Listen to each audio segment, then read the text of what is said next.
our slave, he was of African descent, of a dark complexion. But what is your question regarding slavery? Was he ever, throughout his life, did he experience slavery as he was a dark-skinned individual? Originally, he was a slave and he was persecuted because he accepted Islam. Hazrat Abu Bakr Siddiq Raziyallahu anhu, when he witnessed that he was being persecuted, he bought him from his master and set him free. So his earlier period was slavery, and he was persecuted because of Islam, but then he was freed by Hazrat Abu Bakr Siddiq Raziyallahu anhu. And then in Islam, he rose to a point that Khalifatul Rasul Sallallahu Alaihi Wasallam would say, Sayyidina Bilal, our leader Bilal Raziyallahu anhu. Okay, left side. Walaikum Assalam Rahmatullah. I read a quote from the Philosophy of the Teachings of Islam, and it says that the Prophet ﷺ writes, before a human ever becomes flesh, when he is just a simple drop, a soul is embedded into him, and even before this, so what the Prophet ﷺ saying is that soul is like a physical thing, such as an organ or like our brain. But in Islam, we believe souls are like soul is something spiritual, and after we pass away, it goes to Allah. So, what is this soul that the Prophet ﷺ talking about? Was this the soul that Islam believes in? Was it spiritual or was it physical? Okay.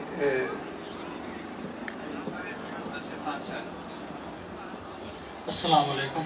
So this is mentioned in Philosophy of the Teachings of Islam. What Hazrat Masih Maud Islam has actually said is that the development of the soul begins at that time.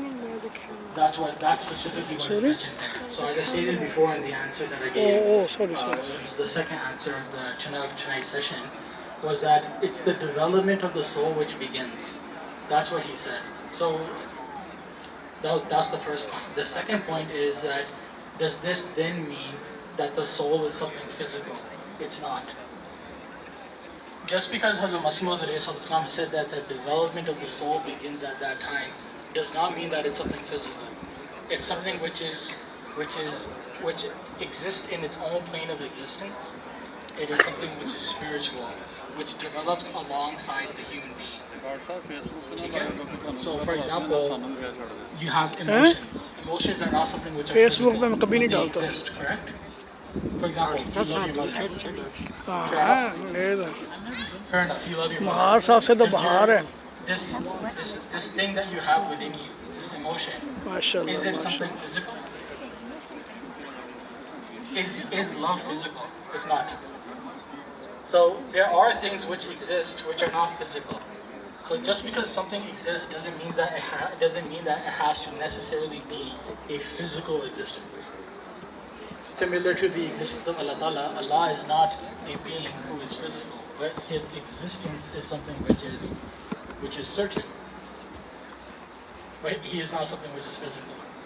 Okay? So that's the logic behind it, that just because something exists does not necessarily mean that it has to physically exist in order for it to exist. I have another question. A follow-up? Yes.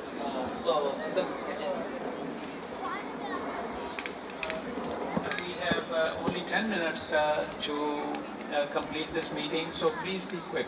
Okay. Short question. And it's quite a complicated question, but Oh. in the Kaaba, it's the black stone. We believe it's from Jannah. Is this correct? So we believe it's from heaven, right? The black stone. Okay, complete your question. Yeah, no, just answer yes or no. Is it? We believe. I need Yes. an answer. Yes, so we believe it's from Jannah, right? Yes. But that is a physical object and something which we believe is spiritual. Okay, who would like to answer?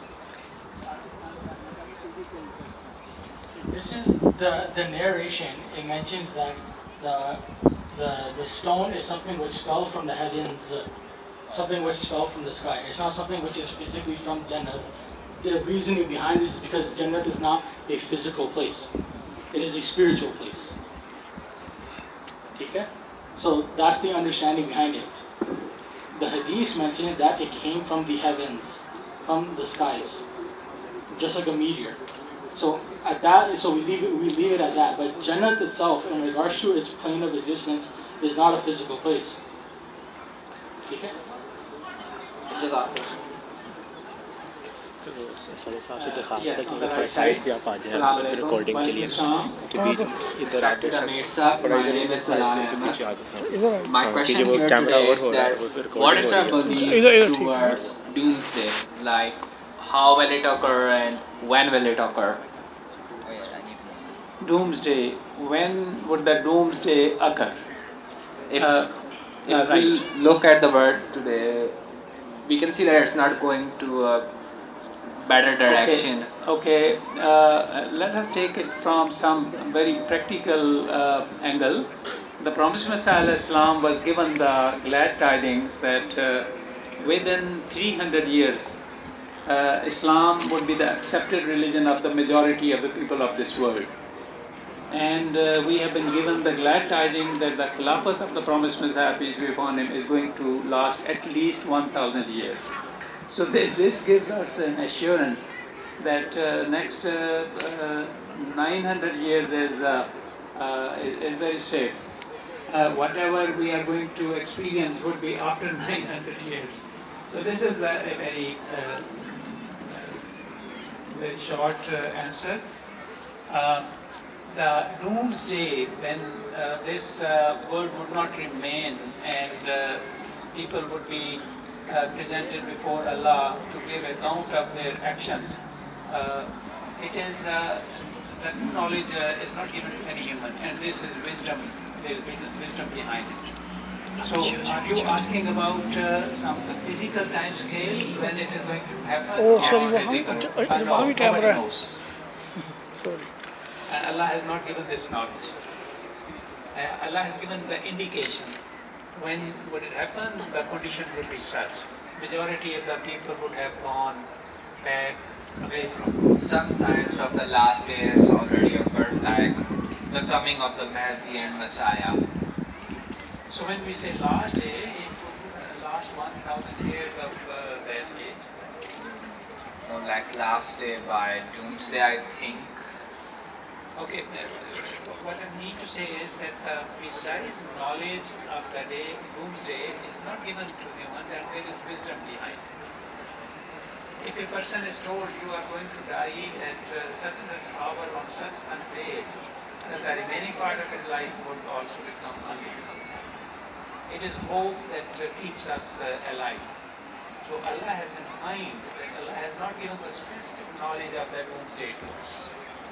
And it is expression of His mercy to us. Thank you, Jazakallah. Just explain an aspect of this what we said. In fact, in Holy Quran, the doomsday or last days, akhirat, they are used in different meanings. One is for doomsday, other is for the coming or end of the times, or you can say the time when the Mahdi should come, when the Islam will disappear practically from the earth, and there is another Qiyamah or other akhirat is that when someone or some nation gets punished, that also is called in Holy Quran as akhirat. So we should not confuse that. Sometimes those signs are for Mahdi. Mahdi means that time when Mahdi will come, what will happen? That is the Dajjal and other things which are happening these days. So that happens now. These are the signs. So these are three different usages of the same term for different things. So we should not confuse those things. Jazakumullah. Now only the last question because of we have limited time. Yes, yours is going to be the last question. Assalamualaikum. Walaikum salam. My question is, what was there before Allah? What was there before Allah? if there is going to be something before Allah, then Allah is not Allah.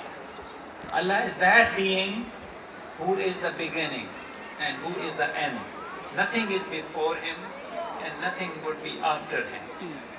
So when you say who was there before Allah, you are making an illogical question. This question should not be there, because if there is something before Allah, He is not Allah. Allah is that being who is in the beginning. Nothing is before Him. Would you like to add anything to it? As Khalifatul Masih Rabi has said, someone said, what was before Allah? Azul said, if I tell you what was before Allah, you will ask the same question for that thing. You can go up to what point then? And up to that point you will go, that will be Allah. Allah is, as Abhisabha said, is forever and it will remain forever. Nothing can be before God and nothing can be after God. Okay, Jazakumullah, we have enjoyed your questions and I hope that you have enjoyed some of the answers we gave. May Allah enable us to benefit from this program. May Allah bless it. And now I make it over to the organizers to make some announcements. Assalamu alaikum warahmatullah. Jazakumullah everybody for attending this session. We have had a week long of Ahmadiyya International Games going on since Sunday night up until now. Khutam have been participating in over 27 different sports, and we've had a lot of intense competition. Tomorrow, on Friday, July 1st, is a holiday for all of us, as a national public holiday. And right here in Peace Village, we have many exciting events planned as the culmination of our finals events for many sports. So I'll give you the brief details, and I hope that you guys are able to attend tomorrow and bring those people and those friends that were not able to attend today. And let's all get together and make it in a really amazing atmosphere. So in the morning, after Hazur's Friday sermon, inshallah, we have a cycling competition which is still open to everyone. There are 15 kilometers, 25 kilometers, or even a 100-kilometer route that you can do. We'll be meeting in Peace Village at the conclusion of Hazur's Friday sermon, Tyre Hall, Mosque Gate, and Amdi Avenue. After Jummah Namaz, inshallah, there's a program here for Canada Day, to celebrate Canada Day as well. Right after that, inshallah, we have a lot of our finals competition. So in Tyre Hall, we'll have our basketball finals at 5 p.m. inshallah. Then we will have our hockey finals in Tyre Hall. Right after that, at 6 p.m., we have a very, very exciting Kabaddi and tug of war exhibition match for you guys, which will be a lot of excitement for everyone. And then after that, inshallah, around 7:30 or 7 o'clock, we'll have our concluding session, which will have our prize distribution and hand out awards to all of the different participants who have excelled at the sports in the last week or so. Jazakumullah.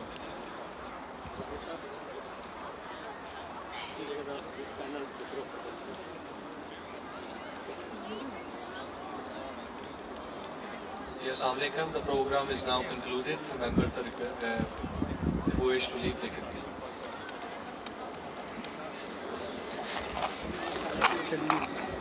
leave.